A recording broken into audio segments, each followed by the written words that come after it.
Hey everyone, welcome to JoJo's World. Good day to you. Hello, Nicholas. It's Space Year 691 or something. Space Year 691. The episode is approximately one space week late because I had to go to the other side of the country for a funeral. Woo! Only the funnest times here on JoJo's World. It's a good time going to a funeral when I was about to say you're not the one that's dead. Yeah, I mean it is a time going to a funeral when you're not the one who's dead. Yeah. I remember at some point in the past my family had a funeral for, like a grandmother or something. Sure, as you do. But it was basically just a big party and an excuse for everyone to make a speech. Okay. So like literally every single one of these like brothers would get up and be all like, and another thing about this man, he was great doing this thing. And then another would interrupt and be like, and another thing about this man. It was like, this is a good fun time. Yeah. Great. They're still dead, but it's a good fun time. Well, I got to indulge in my least favourite thing in the world, being in an airport. Oh, how long did you have to endure being in the airport? Probably like 3 hours total. Oh, So not too speaking bad. of, good thing we waited a week. How did you fare with the airport with the blue screen of death thing? Oh yeah, I was travelling the day that happened. Yeah. Fine, I was unaffected because Virgin Australia domestic flights seem relatively unaffected. Ah. And by the time I flew, it was all more or less resolved. Oh, okay. Great. Well, what So a I got good very story. lucky. Yeah. So there is no interesting conflict to be had here on JoJo's World, where I am Liam S. Smith, one of your co-hosts. And I'm Nick Valentine, the other one of the co-hosts. Conflict always makes a good narrative. So it's Expound on that, Nick. Well, no, you need to have a good story, right? You have like your setup, and then you have I'm just like, here's a flat line, right? You have the setup, and then you get a little hump of conflict, and then it's resolved, so the hump goes back down, right? It's like the full arc, right? But with no conflict, it's this flat line. You know what I'm saying? In like a story. Yeah. Yeah. Go on. That's all I got. That was my whole comment. That's nothing. Yes, I know what conflict in a story is, Nick. I understand the principle of introduction, conflict, climax, denouement. The fuck is a denouement? Denouement. Hello. My name is Denny. Oh God. Now I'm just thinking of Denis Villeneuve, the director of Dune Part 1 and Part 2. Of course you were. You were always thinking of that. But now I'm just imagining he would sometimes introduce himself as denouement and just we see have what some happens. Dune-style action in this week's episodes of Legend of Galactic Heroes as people in space murder each other with axes. God, Look, it's just so good to know that every single piece of media goes, what's cooler than guns? What's cool? Axes. What's the coolest way to fight in space? In the far Lasers, future. maybe, or hand-to-hand combat with medieval weapons. Yeah. But the axes do have a lot of metal on them. Like, they're not just like... Today wood. we watched the 7th and 8th episodes of Legend of Galactic Heroes, entitled The Capture of Isolone Fortress, and... Cool, clear... Was that the name of the episode, or was that just some text that popped up at the end? Cool, clear, cybernetic eyes. It could be both. Okay, well, the Jinaipedia has cool, clear, artificial eyes, but I much prefer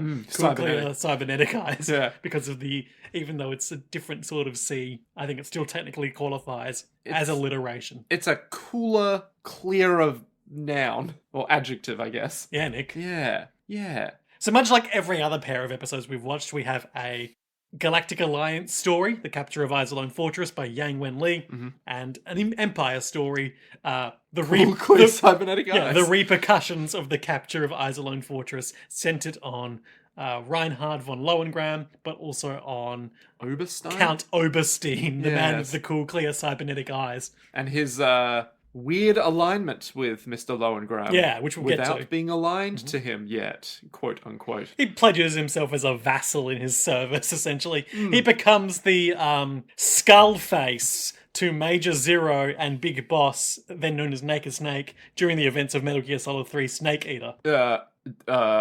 Yes. Which one was Skullface in Metal Gear Solid 3? So he's not there in the game. Yeah, because he's in 5. But in 5, he exposits that during the events of Operation Snake Eater, he was one of the previously alluded to, but never explicitly depicted, team of Black Ops operatives following Snake, cleaning up after his messes and making sure that the operation went the way it had to, and that Snake was playing the role he ultimately had to play for his Right. part in the grander spy conspiracy that was going on with the, the philosopher's legacy and all that. Yeah, aka the shit ton of money. Yeah, Yeah. Just love that they call it the Philosopher's Legacy. when such it's a like, good name. It's just fucking trillions of dollars, right? It's like, oh yeah, it's just money. Like, cool. Cool. You could just say the money. No, but it's the philosopher's legacy. Yeah, it's The legacy of that mysterious group, the philosophers. Philosophers. But the philosophers weren't the AI. No, this was during the Yeah. 1960s? But to be fair, I don't remember. but It to be doesn't matter. fair, we did also have an AI of the boss in Peacemaker, Peace Walker, Peace Walker. and also in 5. So that would have been in like the 70s. Yeah, I think you're right. So a full-blown AI. Yeah, I suppose I can't really Yeah. dismiss it out of hand on that premise then. It's like whenever I think of the tech level in Metal Gear, I always just remember, wait, but we had a fully functional AI in that game. And then in 5, we had like, oh yeah, by the way, just like... Set in the 1980s. Yep, set in the 1980s. We haven't got any We've got hologram- holographic iPhones. And little, what do they call them? The little Metal Gear thing was made. That's in 4, I think. No. So that's like a little thing that you get to control. But someone has something very similar to that in 5. I don't recall. No, Sorry. I don't know. Anyway, point being, shit's bonkers Yeah. in those games. Really? Oh, I thought they were sort of a down-to-earth military simulator, Well, it's grounded. like Call of Duty. I mean, yeah, it's like tight to history. Don't get me wrong. It's tight to history. It's tight to history. And you know what else is tight to history? A very particular sort of space history. The Legend of Galactic Heroes. Oh, I can hear that theme song already in my brain. Which one? The first one. Okay.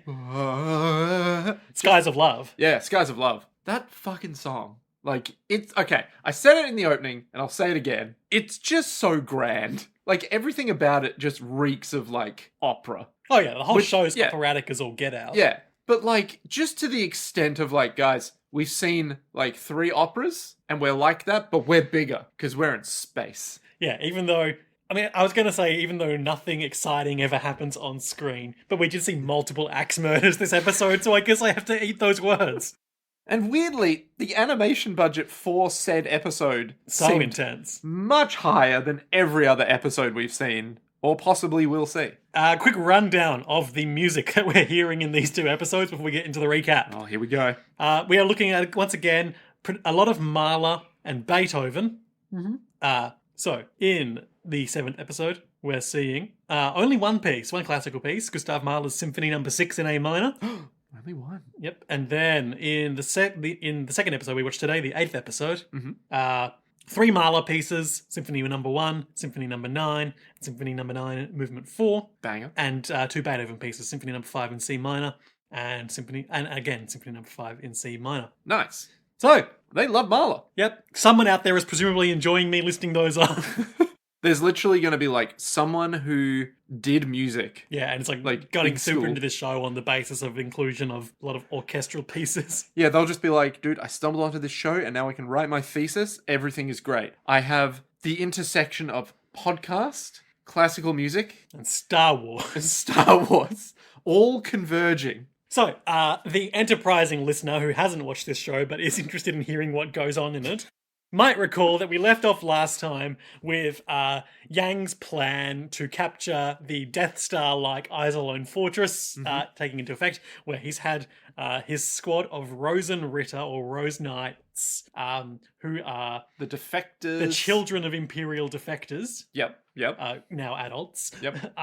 They're not child soldiers.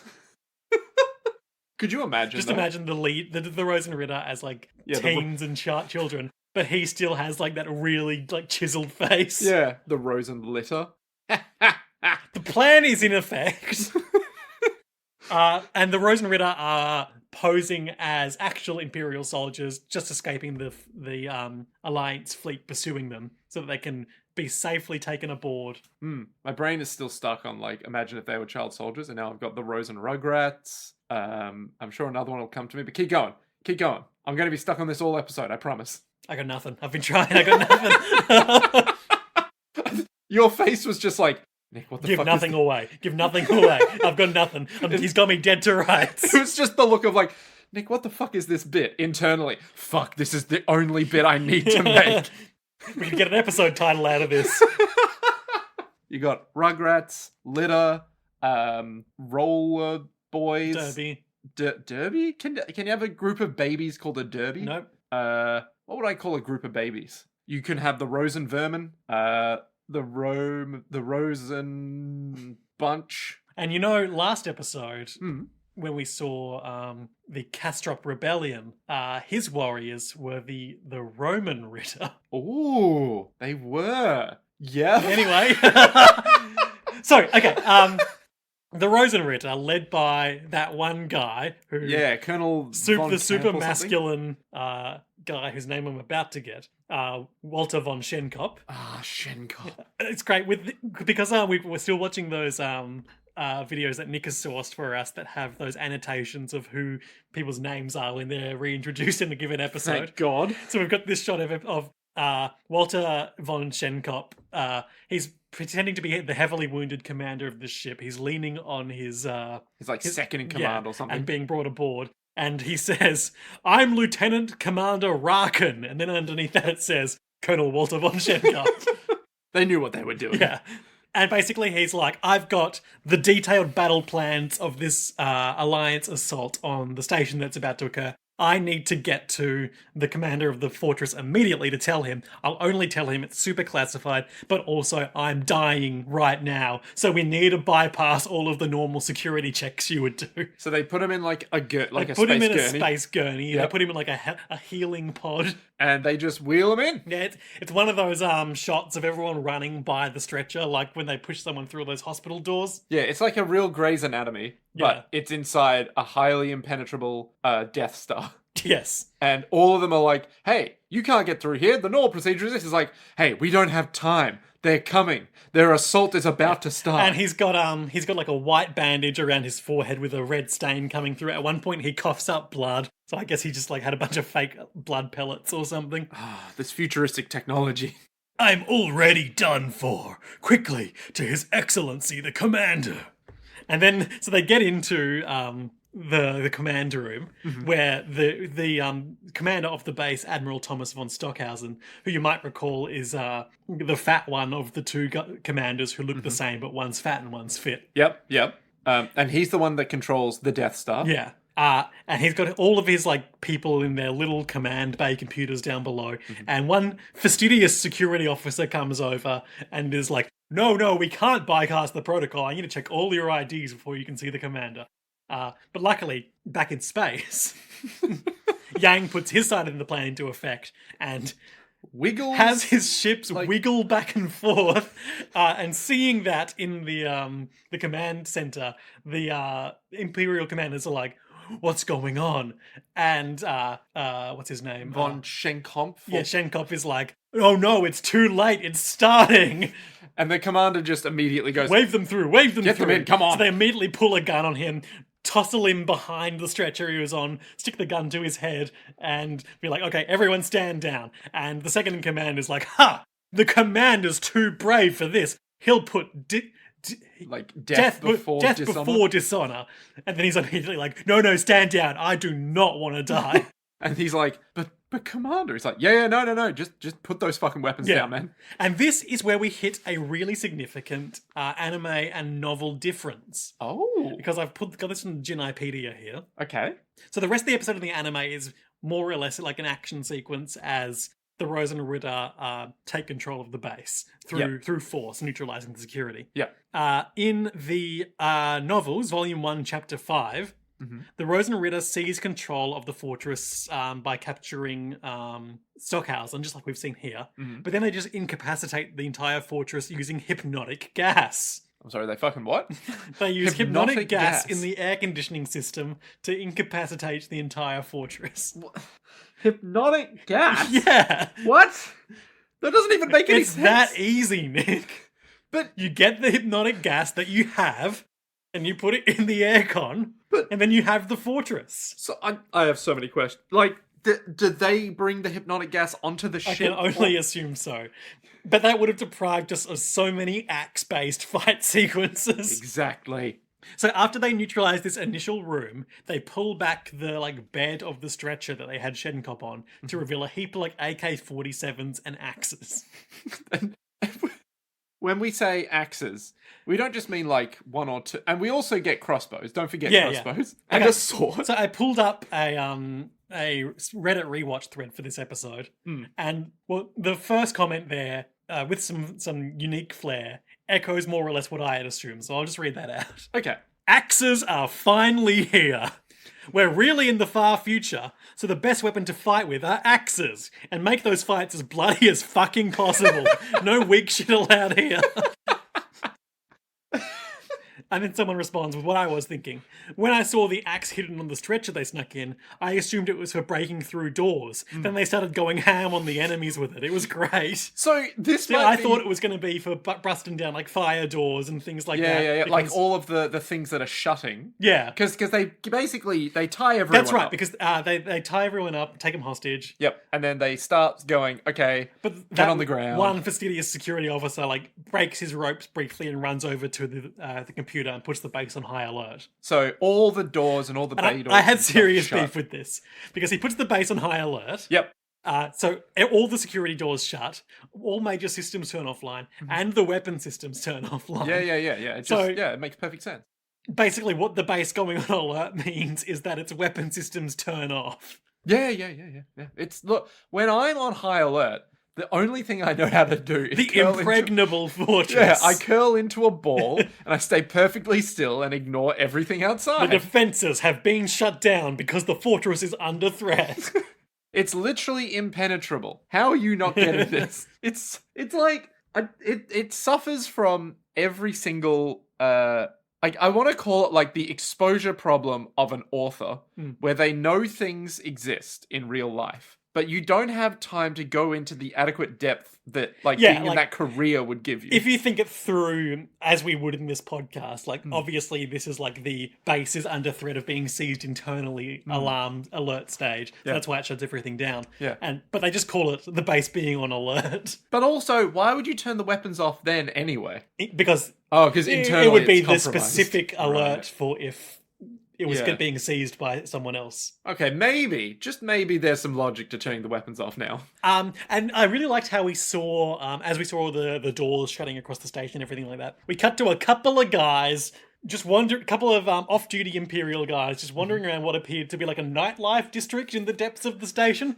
So I guess there's like a full civilian population here. I guess? I'm very confused by this, Because though. later on we also see some very non-military women in the depths of the station. Yeah. So it's like how people will tell you like, oh, the Death Star had a population of like 10,000 people on it, including the officers' families. And even though you never see that. Yeah. Here there is a significant civilian population on this thing, and it's got the necessary living quarters and amenities for that. Yeah. There's just like a bar that these guys were at And they're just like, in the impenetrable fortress. yeah, we love having a good old drink. It's probably a drill. There's nothing to worry about. It's just a drill. And then they incapacitate him anyway. Yeah. So he Easy puts it on high peasy. alert. Yeah, they put him on high alert. So now the conflict for the rest of the episode is can they break through and get control of the computer systems and therefore the fortress's impregnable magnitude Can they turn before the the weapons fleet on? comes back? The fortress's fleet comes back and takes it back. With Commander Seek. Because lest we forget, that is like at least twice the size of Yang's fleet. Yeah. So when we say these guys have axes, we're not fucking around with these. So, okay, we see some, I guess they want to either neutralize the remaining security forces or they have to like get to the manual override for the lockdown or something. Yeah. I didn't really follow that. It's something like they have to go from here to here. At one point, Oberstein, he pulls off his injured makeup like one of those... Oberstein? Shenkop. Yeah. Pulls off his injured makeup To reveal his normal face. that beautiful But masculine like he was face. pulling off like one of those Mission Impossible style disguise masks they wear, Yeah. and I thought he was going to reveal he'd been in disguise all along, But he was in disguise all along. but as someone else. Oh, okay. I guess he did look different. He had a moustache on and everything, but it was still like clearly him. Yeah. Okay, I see what you're saying. God, look at him. Also, again, the animation quality in this episode is way, way higher. Yeah, absolutely. Than every other episode has been. Everyone's face is like immaculate, and I don't know why. Well, when you do those big moments, you've got to. That's where you splurge.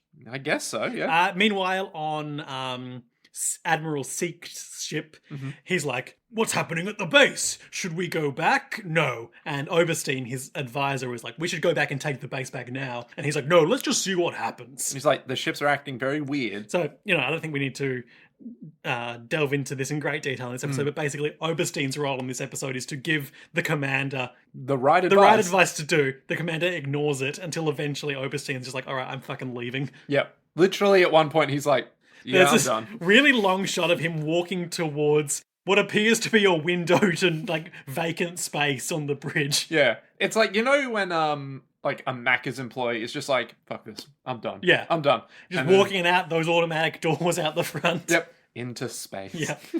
But no, we later see him on his shuttle ship, whatever. Yeah, his little shuttle as like thing. the only officer who survives this whole encounter.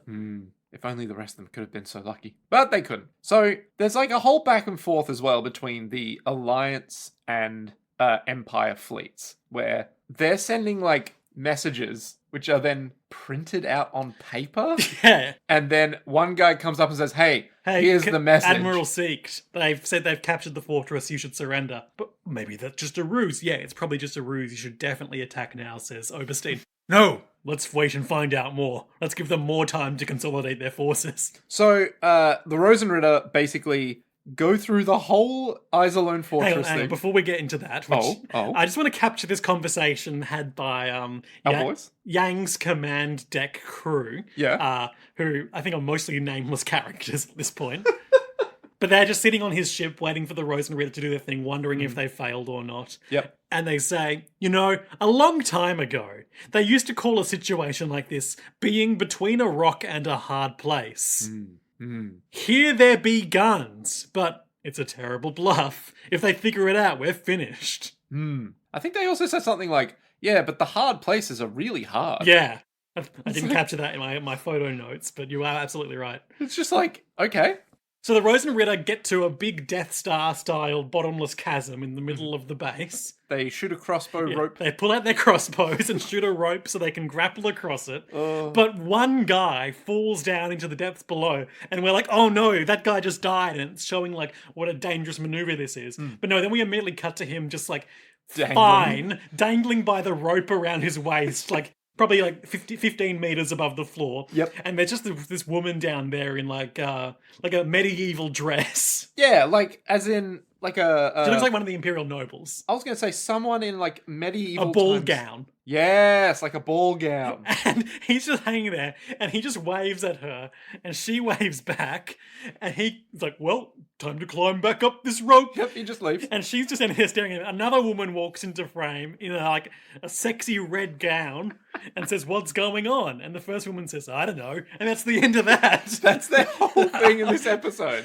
It's like, it'd be like, in Star Wars when they go in, they rescue Leia, they go into the trash compactor chute. Yeah. It'd be like if the chute came out in like a medieval village they spent like 5 minutes in the movie. Yeah, if there were like, okay, straight up. Or if a farmer's market. Yeah, there are They two go through Ewoks there. They go through the trash compactor. Yeah, and they come out in a farmer's market and they've all just got like coffee and sandwiches and then they're back into doing what they were doing.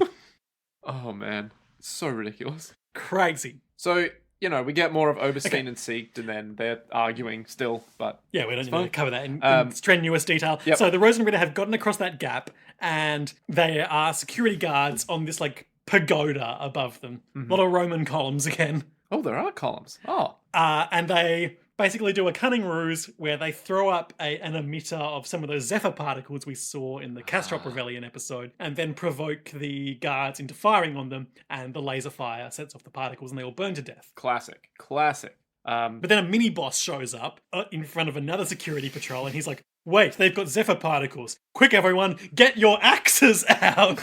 And we have an axe-on-axe battle. So I love that So I've got the dialogue here if you'd like. No, it's like the bit before with the Zephyr particles. When they go up onto the platform, it's just like charred corpses everywhere, and Shenkop is sort of like not berated, but one of the other guys is like, "Hey, you know that," and Shenkop immediately cuts him off. Like, "Don't you start, all right?" And it's like, "Yeah, chemical warfare is fine. It's fine." And then the next bit is just them going, "Nah, murder them." Yeah, so the security patrol show up and they say, They must have used Zephyr particles. Don't fire your guns. And Shenkov steps out from behind a sinister pillar and is like, ha ha, bright boy, aren't you? Anyway, I'm going to murder you all with axes now. Yeah, straight up, it's like, all right, listen. Okay, so he says, what? Prepare for hand to hand. And Shenkov runs up to the 6 guys, immediately cuts 2 in half with his axe.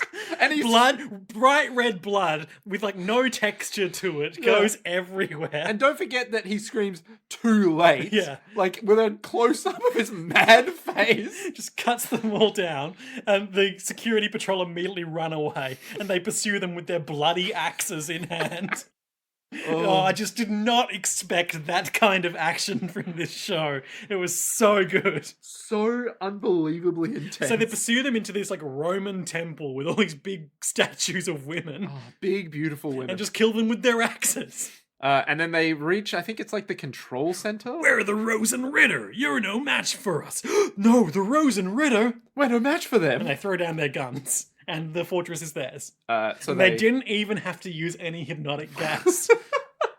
So they do something weird, they light up the boys. Yeah, because if you remember, the exterior of the fortress is coated in liquid metals. Yeah. They need to know where the safe path through is, I guess. Okay. So they light them all up and they're like, oh, this is how we get in. Yeah. Great. So then they guide all the Free Planet Alliance ships in. Yep, and the Seeked and Oberstein are watching and the is... Alliance ships are going in now. I guess we should... Oberstein's I guess we should retreat now. And Seeked is no, now is the time to attack. We have to get in close and find out what's going on. Yeah. And Oberstein's well, we've already It's too lost. late, isn't it? You let them take the fortress because you didn't attack. Yeah. And I think this is the point where he's I'm fucking Get the done. fuck out of here. I'm fucking done with this Yeah, shit. so Right? he walks away. Yep. All right. Well, yeah. He walks away very slowly and it's all one shot. They're in the command room of the fortress and they've got the big Death Star cannon and the enemy fleet is coming. So they shoot them with it. And it's horrific. And the space battles in this show are very abstract because of budget. But we see on their radar, there's a big block of color for where the enemy ships are. And then in the middle of that, it's just a bright hole. Yellow void of the huge laser they just shot through the middle of their fleet, killing millions. Yep. So everyone is that was over 1,000 ships we just destroyed. So Yang's we can't use this weapon again. It's too fucking much. Yeah. It's we can't be like the Empire. Yeah. It's so evil that we shouldn't use it to win. Yeah. And then everyone's but even ruthless Axeman Walter von Schenkop is Admiral, this can't be Cold War. It's a massacre. Yeah. So they send another message to Seek's command ship, which is printed out and given to him, as is custom. It's really weird as well because it's written a friend of a friend is not a friend. You have 10 minutes to get your cube from the parking lot or something. So it's Okay, so I've got the exchange here. Okay. The message to Seek says, further bloodshed is pointless. If you are unwilling to surrender, then withdraw. We will not pursue. And he's how dare they insult me? Everyone attack futilely now. So we saw earlier that the other guy... Oberstein? No, the other guy, the fat commander... Oh, yeah, Commander something. Whatever. It's not important. These characters don't matter. He never shows up again. He put his life before dishonor. He was happy to be dishonored and captured. And Seeked here is the opposite, as they are opposite in all things, where he wanted to die in glorious battle rather than give up the fortress. Yeah, which will be his doom. They want me to surrender the fortress to a bunch of rebels and desert my post? He probably doesn't even care about our lives anyway. Everyone attack. So Yang is well, I guess they forced my hand. They send the message, you don't understand the soldier's heart. Our code will not allow us to endure living with dishonor. Dying to fulfill our honor, that is our code. Moreover, love a moreover in a tough any guy form message. of conversation, yeah. For the glory of the Kaiser, all ships will charge to die in honorable defeat. So this really makes Yang angry, the angriest we've ever seen him in this show. He's don't they understand they're gonna die? Soldier's heart, is it? It's because of bastards like him that the war never ends. The war never ends. And he's got beautiful, well-realized Howl's Moving Castle face. Oh, you're not wrong. And so they identify specifically the command ship and shoot it with their Death Star laser, and the rest of the fleet that survives breaks up and deserts. Yep. It's funny because... Oh, no, because Oberstein's the only commanding officer that lives. But there's other officers that live. Yeah. Yeah, okay. That makes more sense. So that was a good FPA victory on a scale unprecedented in the history of all space. Yeah, well, they've tried 6 times before to capture the fortress. Seventh and the time's seventh, the charm. yeah, did it.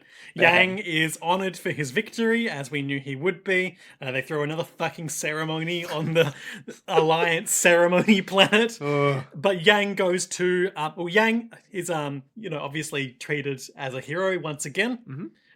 And he didn't lose a single soldier in the doing of it, because even that guy who fell down that pit was fine. Could you imagine if it's like, he only lost 1 soldier, and that wasn't even his fault? They call him Miracle Yang, and Yang the Magician. Classic wartime names. Yeah, so then he goes to the office to resign, but they refuse his resignation. Yep, because he's like, look, what's going to happen to the 13th Fleet? He's like, I'm not a soldier. I just did this because I had to, because of, evacuating civilians and such. Yeah, but you have a fleet now. But you're a man of talent, and also your 13th Fleet. That ragtag hodgepodge of veterans and recruits. It's just like real life. And then when he's had his resignation torn up, and he goes outside, his bridge crew are there, and they're like, we really want to keep serving under you, sir. You're so cool. What is this voice? It's just soldier guy voice. Don't step down, Admiral Yang. Come on. I don't know why. You're the hero of Alpha Seal. We want to be that too. What does this remind me of? It reminds me of Dean Winchester from Supernatural going, Sammy! No. It reminds me of some video game where it's like... Earth Defense Force 6. Maybe. Which we are playing right now and is amazing. Oh my god, so good. So good. Shenkop, Rosen Ritter Commander, is there like, hey, I'm also glad that your resignation was refused because, quote, if I'm serving under you, I have a feeling I can live a long life. He tears up that letter. Mm-hmm. He holds it up above his head, conveniently out of frame, and we see all the confetti? The little confetti of the torn up resignation note drift down around him. What a time. And the narrator informs us as the episode ends that the fall of Isolone Fortress has shifted the delicate balance of power between the Empire, Alliance, and Fazan. Remember Fazan? Fucking Fazan. They're also here. Like, I think I said it to you when the episode ended, but like, why did they mention I don't know. Fazan? If it's like they're selling arms to both sides. But like, it's just one fucking planet. But it's economically powerful. But yeah, I suppose. It's not like that damn Roman orgy planet. That is true. And now, a history lesson. Yeah. The next episode opens with the history of the Galactic Empire. Which isn't very torrid, but is certainly very Nazi. Yeah, it's basically the fall of post-war Germany into the Third Reich. Because the people who moved from Earth out into the surrounding galaxy established the Galactic Confederation in 2801 AD, which became the first space year. First year in the space calendar. Yeah. So stupid. In space year 296, Rudolf von Goldenbaum, a young Confederation hero, became a politician and later used his influence to parlay himself into the positions of Prime Minister and Head of State concurrently. This is in space year 310, and declared himself the Kaiser. And I just love that the only shot we get of him is, well, I mean, there's a couple shots, but one of the only shots we get of him is him literally like waving to the people while wearing a golden cape and being all like, I'm not a Nazi. Don't worry. And Nick was sort of holding up his right hand in a straight direction. Yeah, almost doing something, I don't know what kind of gesture. Illegal. Yeah, in certain countries, sure. I think it's illegal here now too. Is it? At least it is in Melbourne, in Victoria. Wow. I thought it was just illegal to joke a bit. Oh no, that's in Germany as well. You can't, so you can do it sincerely, but you can't joke. Is that what you're saying? No, you can't. I think there was something like you can't make jokes about Nazis in Germany because if you do, they're like, oh. You're normalizing it. Yeah. They're like, oh, so fascism. No, thank you. So then they just crack down on you or something like that. Well, I guess we'll never know. But what we do know is that the Kaiser ruled by intimidation. The space year was abolished and the first imperial year began. Oh my god. New calendar. Yeah, and he, ruled through violent suppression of any anyone that tried any opposition. Yep. Then 164 years later, Eyjol Heinesen escaped the Empire and became the head of a group of Republicans. Crossing a dangerous zone of space, he escaped to the arm of Sagittarius and founded the Free Planets Alliance and resurrected the Space Year. You just I really love how they're keeping us abreast of these two calendar systems. Well, I mean, it's important, right? Well, and now we know why in the first episode we got the two different calendar dates for that battle. Space year 640, Imperial year 331. They made first contact with each other and have been at war ever since. 150 years. God damn. And it'll be another 150 until we see peace. God, I hope not. I'm so tired of this damn war. War.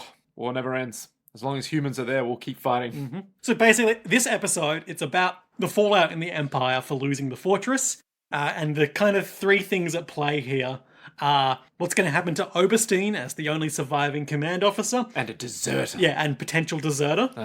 How Reinhard von Lohengram is going to parlay this into some more good influence. favor. Yep. And, the heads of the military facing potential repercussions for presiding over the failure to defend the fortress. Yeah.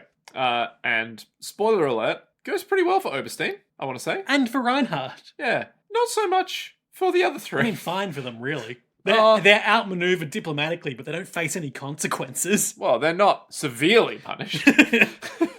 We'll get to that. Yeah. So the first thing that happens is something like there's three... The three chiefs of staff, who Yeah, I don't think are ever named in this episode, but are collectively referred to as the three chiefs of staff, and they all are just, more old men who'll get us all killed. Yeah.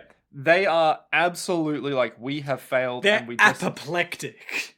Whoa, what the fuck does that word mean? Really, really angry. Apoplectic. Wow.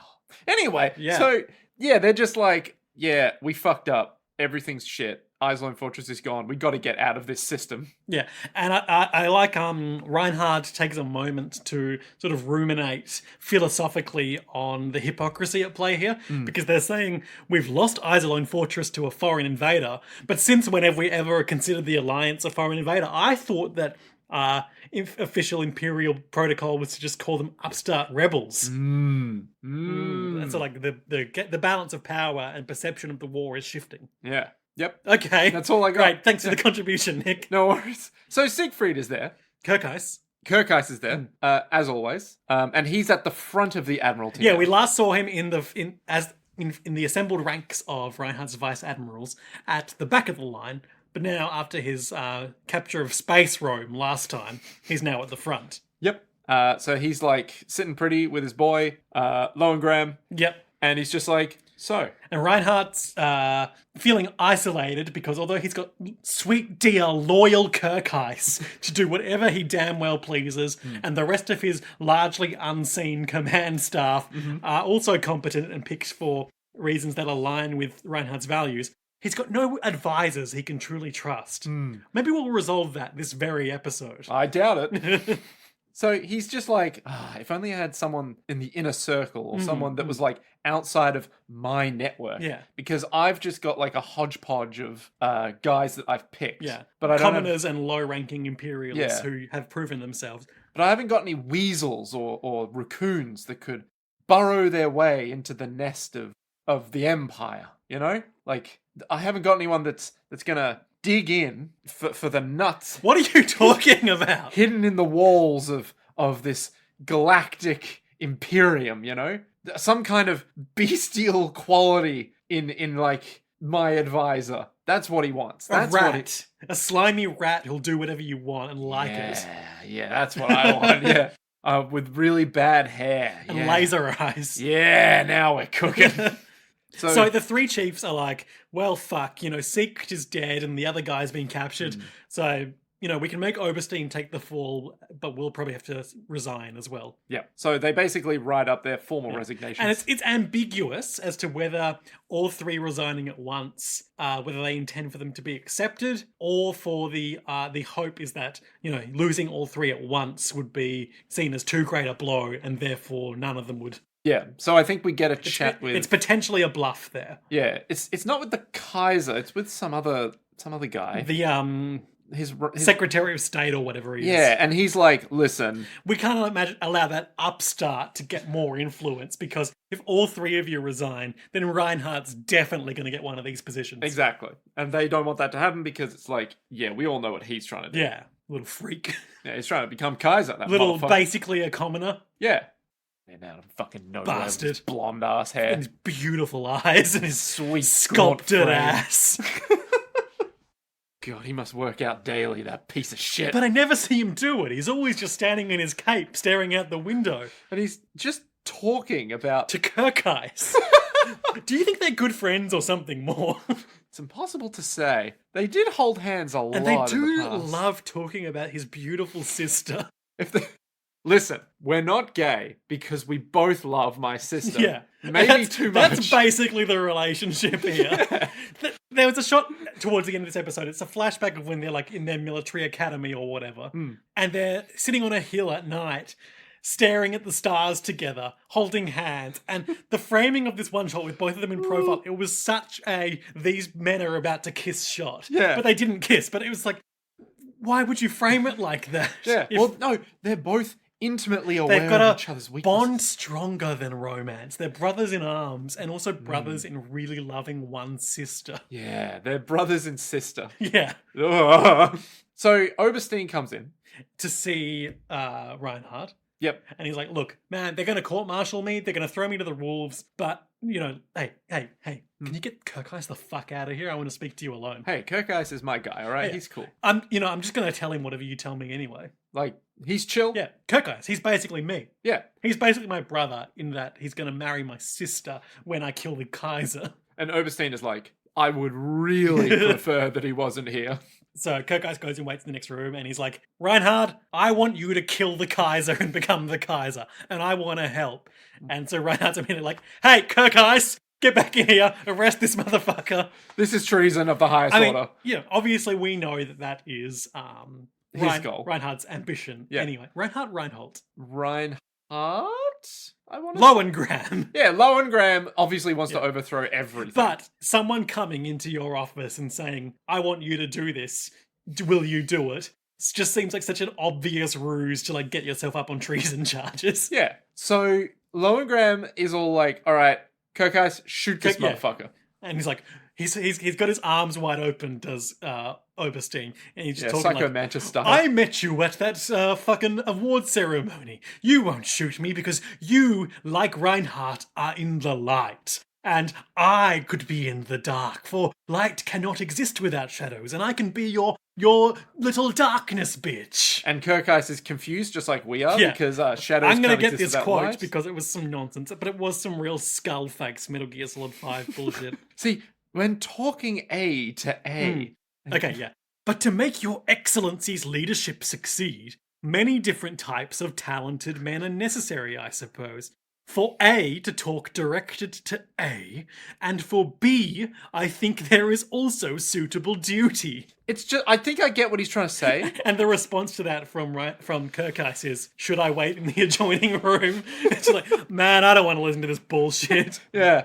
I think I get what he's trying to say in terms of like, listen, like there's things that you say to one person and things you say to another person, and you don't say different things to different people. Wait, no, you do say different things to different people. You don't say everything to everyone, I think is what he's getting at. Oh, before talking about how, he wants Reinhardt to be emperor, he explained that he hates the Golden Bomb dynasty because he was born with his eyes that had to be replaced with cybernetics. Yes. And Rudolph would have had him killed if he was born during that day because of that. So, like, he hates the sort of inegalitarian nature of the Empire. It's all just inbreeding and fucking family lines. I hate the Golden Bomb dynasty. I want to destroy it with my own hands, but I don't have the talent for that, so I want to support you to do it. And through all of this, Lowengram is playing his hand as close to his chest as he possibly can. And then, so catching up when he tells Kirkheis to arrest/shoot him, Oberstein says, and I'll quote... Here we fucking go. Vice Admiral Kirkheis, can you shoot me? As you see, I am unarmed. Can you shoot me nonetheless? I'll bet you can't shoot. That's the kind of man you are. You must not aid His Excellency's leadership, and just that, to deserve respect. Without fail, in light, shadows must follow.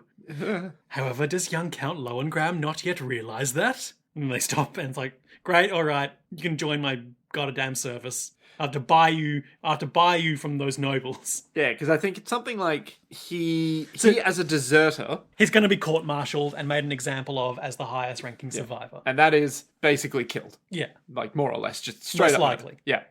So he's just going to be like, nope, I'll take you. Yeah. It's not going to be pretty, but hey. So what Reinhardt does is when he's called before the Kaiser to have his pick of whichever of those 3 chief of staff positions he wants, he deflects the blame onto the 2 commanders, Siegt and the other one, the captured one, to say, they were the ones there. It was their fault. They were in command. Yep. B, these 3 guys. These 3 fine gentlemen. Yeah. Would hate to see them punished unnecessarily. Yeah. No, they did nothing wrong.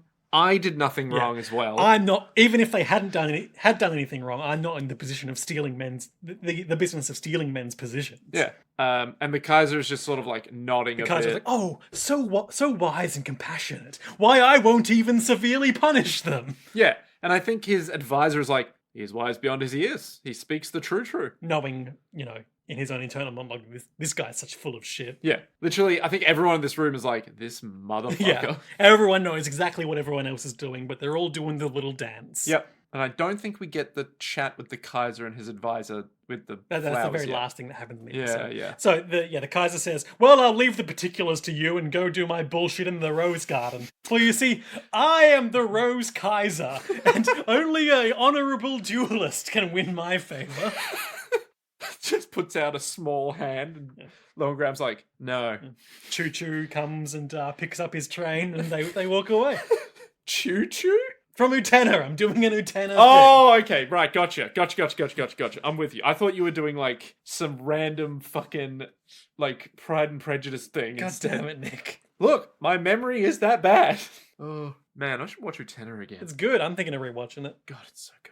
So anyway, Longram's all like, Oberstein, you're mine now. Yeah, the 3 chiefs are like, unexpectedly unselfish of him. Well, he probably wants something. Oh yeah, he wants us to give him Oberstein. Well, I guess we can't refuse now. Yep. So they hand over Oberstein. Yep. Reinhardt is angry. Kirkheis is angry at Reinhardt because he's like, you can't trust that Oberstein guy. And Reinhardt's like, yeah, I know, but I'll use him. Yeah, he's going to be a useful asset. If you can't shoot him, he can shoot himself. With his laser eyes. Oh, there was the whole, he did yoink out his eye as part of his monologue. Yeah, it's like, check out this shit. I got this crazy cyber eye. Imagine if that happened in real life. Like, if someone came up to you and was like, yo, check out my glass eye. Boink, check it. And you're like, wow, I really hope you never do that again. Like, just... Okay, yeah, that was the thrust of the conversation that happens in this scene, but I just do want to share maybe the best line of the episode, or any episode of any show to date. Yep. Reinhardt to Kirkheis on the value of Oberstein as an asset. Yep. Without controlling Oberstein, do you think it's possible to hope for the leadership of space? Oh, yeah, you're right. Lest we forget he wants to rule space. I hope you win the universe. Yeah. Just... Kirkheis goes out, Oberstein comes in. Kirkheis looks back and is like, our dream. And then they flash back to their youth when they are running through the streets because they've spent too much time hanging out with that beautiful sister. Oh, they love that sister. Yeah. It's been so long since I saw my sister, I forgot about the time. Now we're not going to make the curfew. Quick, I have a shortcut. Okay, and they're running through the back streets and they see a nobleman, getting ready to rape this woman. Yeah. And he's like, hey, don't disobey. If you do as I say, it won't be so bad. No one's gonna come to help you. Ha ha ha ha. Who will they believe, a peasant or a noble? Come on now. And then Reinhardt picks up a big stick and hits the guy in the back of the head. And then runs away. Yeah, and I thought they might grab the woman by the hand and take her with her, as you often see in these things. I thought I thought they'd be like, get out of here or something, Yeah. but literally thwack, run off out they of there. go. Lord Reinhardt, you sure take lots of risks, he says as they are somersaulting down a big grassy hill together. And they're Real looking, sort of Princess Bride as you wish bullshit. yeah, and he's just like looking up in the stars and he's like, What if we kissed right now? And he does like a big thing about like, have you ever thought that maybe this whole Golden Brahm line thing with the Kaiser and all that? Huh? Golden Bomb. Golden Brahm line thing with Yeah, the Kaiser is a we bit basically shit. get his manifesto more evolved from his childish state of when he shot that gun in the air a few episodes ago. Yeah. People like that. assuming it's a matter of course to rule over them, stealing from people and insulting people. Yet they say it's their privilege to be forgiven. Those people are corrupt. The Empire is corrupt. And they're staring at the photo of Kaiser Rudolph, being like, I can't forgive him for setting up the people who flattered him as nobles. Yeah. Yeah, and human society, the Imperial Empire, the Space Empire, none of it is inevitable. It doesn't have to have happened, and it doesn't have to exist forever. Do you think I could? You don't think I could do what what Emperor Rudolph did, do you, Kirkheis? Tell me that you think it's possible. I think my mother always told me if I have nothing to say. And he gets in real close, real kiss distance. Real like, all right, this is now us. Yeah. About to make Do love. you think that what was possible for Rudolph is impossible for me? It's okay. There's no one here. And he's like, I think so. Lord Reinhardt saying such a thing as that. It's okay, I've only told you. What do you think? Is it possible? And he stands up and he extends his hand. If it's you, maybe you can do it. And he says, come with me, Kirkheis. Together we'll have the universe. And they're both standing there, holding hands in staring a weird, at space, in such an awkward position as well. Yeah. Because it's like because it was a handshake kind of help thing. up hand grab. Yeah. That turned into a handhold across their bodies. So they're just looking up at the sky, being like, wow, the stars sure are stars. maybe we can remove the golden bomb line of people. The Kaiser, that's the one. Maybe we can usurp the Kaiser. Yeah. And then we transition back to the present as they are in separate rooms now, but both again staring at the stars. And Reinhardt is like, I'm high enough rank now that it's not just about battlefield shit anymore. Now it's about politics and backroom deals, and that's why I need you, Oberstein. Be a guy for me, okay? Yeah. And Oberstein's eyes flash red with his cyber powers, and he's like, all right. Yeah, it's something weird. Like he says, Oberstein, we might need to. You might need to kill or blackmail for me. Oh, I was going to be subtle and say you might need to help me. Oh. But listen, you know what I'm saying when I say help, right? With your laser eyes. Oh, you want me to kill people for you? I see. With my cool, clear, cybernetic eyes. Yeah, and then he's like, you got any questions? He's like, if we both understand what we mean, then no. Yes. I understand. We understand each other in that I'll kill for you. Yeah. And then we get a nice little thing of the Kaiser in a rose garden. Oh, that's right. And he's like, yeah, I know Reinhardt wants my throne, but, nothing lasts forever. Yeah. He's just like, the advisor is like, why are you letting him do this? That's madness. You have power. He's like, yeah, whatever. And the potent symbol of him snipping a extra rose from the bush, which falls into his hands, and the petals go everywhere. And then the faces of everyone around him who all know, they all recognize the end of the Empire is coming as they know it, and someone new will have to take it over and all that sort of stuff. And the whole cycle begins anew. Oh, classic. And how will the Fazan Dominion profit from this? The fucking Fazan, man. They've had like 3 scenes with one line of dialogue each. And they're given the gravitas of like, they are the linchpin of this entire conflict, because without them, no one would know what's going on and no one would have any weapons to fight with. It's almost like they're the real bad guys. That doesn't seem right. That guy in the fancy suit and who owns his own planet. Maybe? He seems chill. The Kaiser? No. Oh, sorry. The Fazan. Yeah, in the Chief 80s Administrator suit. or whatever he is. His golden turtleneck. Yeah, exactly. And that's these 2 episodes. God damn. Good apps. Yeah, solid stuff. Axe fights. Highlight axe Yeah, fight. highlight axe fight. I can't even think of any other bit that I'm like, yeah. Low light. I swear to God, if you say the guy hanging from the rope, I will kill you with an axe. No, my low light was just going to be, they didn't kiss. Yeah. And they're so close and so intimate the whole time. I guess my low light is a real lack of hypnotic gas in these episodes. Look, it's a good low light to have, to be honest.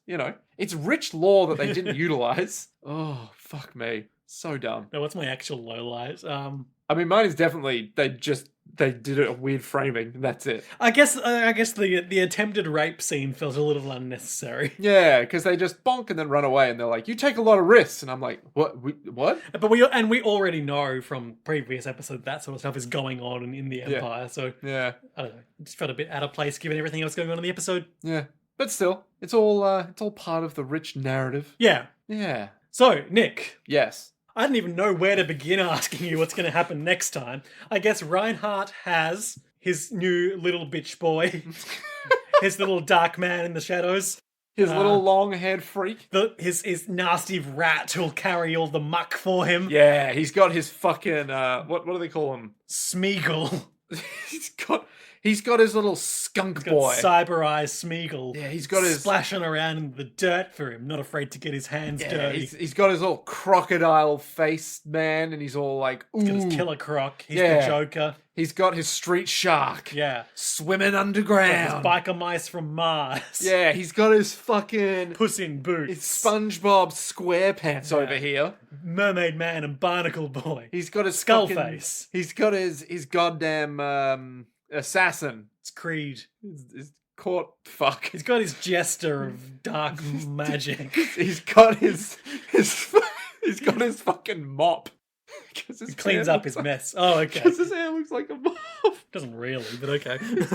Oh. Yeah, he's got Oberstein doing his dirty work. Yeah, he's got his fuckboy. And he's gonna... what's he gonna have to use him for first? Fuck shit up. So I honestly think the first thing that's gonna happen next episode is going to involve going and finding his sister again. And he's gonna Will Kirk Ice be there? Will Kirk Ice not be there? Like, come on. Of course Kirk Ice has to be there. They're going to have, like, a conversation with his sister, and then we're going to go, oh, that's an interesting little philosophy that we've got here. Flip over to the Free Planets Alliance, where we're going to have exactly the same discussion from a different perspective of Yang not wanting to be in the military. I think what's going to happen on Free Planet Alliance side is now that they've got the Eyes Alone Fortress, friggin' Trunicht is going to be like, we've got control of the corridor now. Now's our chance for an offensive push into Imperial territory. Yang, you're in command. And Yang's like, I don't want to do that, man. Yeah. And that's going to be the conflict there. Yeah, they'll be like, Yang the magician will lead the fight. And Yang will take new Imperial territory so we can expand our dominion. And Yang's going to be like, I got into this war to save people's lives, man. Not to murder more people. Yeah. I reckon that's a pretty... Like, I can see Trunicht doing that, but I reckon there might also be something... Because we're probably never going to go back and go, oh, the Empire has to retake Eyes Alone Fortress. No, it's not just going to be like the Helldivers 2 battle map, doing the same planets over and over again. Yeah, so I reckon there's probably going to be something like, oh, we're going to push into this planet, or like this little sector. But I don't know how the Empire will, like... stop that, because it's not going to be as easy as going, yep, they've just expanded in. It'll probably be something like, oh, we've got all these old men from the Empire that keep failing us. How will... Well, I think Reinhardt's side of the Imperial plot for a while will focus on court politics for a little, because as I said, he's reached that level. But we'll see. I wonder if... Sorry, you go. I wonder if... So here's my long-term thinking, is that the Empire will start losing the war more and more. And as they lose the war more and more, Kirk Ice will be like, Reinhardt, what do you think about, like, taking over the Kaiser, given that it looks like the Emperor they could be dissolved? And Reinhardt will just go, no, when I'm in command, we'll win this war. Reinhardt's going to become more and more desperate and tyrannical. As was foreshadowed by the Sylph being like, you'll kill my brother if you have to, right? Yeah. Or something like he will doubt himself. Kirk Ice will then be like, no, never give up, never give in. And stick to the straight path. Yeah, but the problem is because the Empire is getting smaller and smaller, he'll just be like, listen, these old men, they can't hack it. It's time for me to step up. I think potentially he'll have Oberstein whispering in his ear, being like, you should do more and more underhanded tactics, my lord. Yeah. And then Kirk Ice will finally shoot Oberstein in the face. Dodging that critical laser eye and deflecting it with his space shot glasses back into Oberstein's own heart and neck. Oh, no. But yeah, I reckon there's going to be something like the Empire will start losing. Reinhardt will be like, I have to step up and take over from all these old men. Yeah. And then he'll consolidate Kaiser Oberstein. Yeah. And then from there, he'll just be like, bam, let's go.